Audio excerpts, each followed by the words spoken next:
تصعيد اللاعبين من الفئات السنيه؟ انا ما اتوقع لسبب واحد.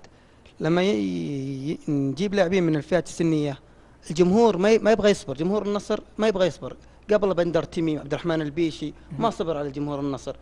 لان جمهور النصر على طول يبغى نتائج وقتيه. فالجمهور النصر مشكلته انه ما يصبر، يضغط اللاعبين كثير. مثل عمر هوساوي، انا اخطا مباراه الهلال، خلاص اخطا كل لعيبه كبار اخطوا. جمهور النصر على طول يقتل اللاعب، هذا خطب جمهور النصر. جمهور النصر ما يصبر على. انت الان تتكلم يا محمد عن وجهه نظرك، ما تدري عن وجهه نظر الباقين، عندهم صبر او ما عندهم صبر.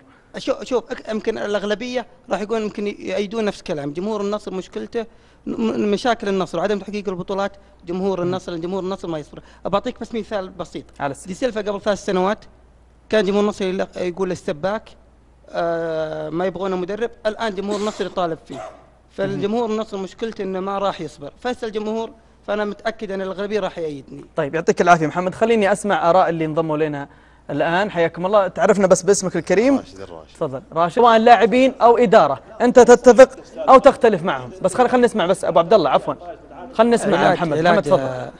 علاج مشكله النصر دعم اعضاء. بس عفوا عبد الله محمد قاعد يتكلم. دعم وترابط اعضاء الشرف سواء ماديا او معنويا، والدعم الجماهيري للاعبين وللاداره. شفنا الاهلي قبل سنتين الجماهير، انتم وجهه نظرك تشوف انها مقصره في الحضور الجماهيري؟ انت تقول الدعم الجماهيري.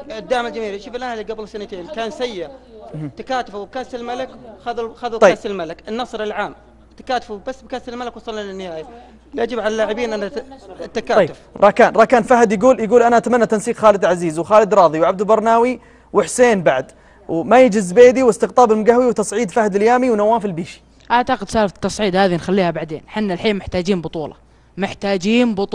وشلون عشان شلون تجيب البطوله يا راكان؟ وشلون تجيب البطوله؟ مثل ما قالوا اخواني برناوي، معليش يا اخي نذكر اسماء. من تجيب بدالهم؟ طيب يا اخي ليش لا نذكر اسماء؟ يا اخي نسكت حنا يا اخي.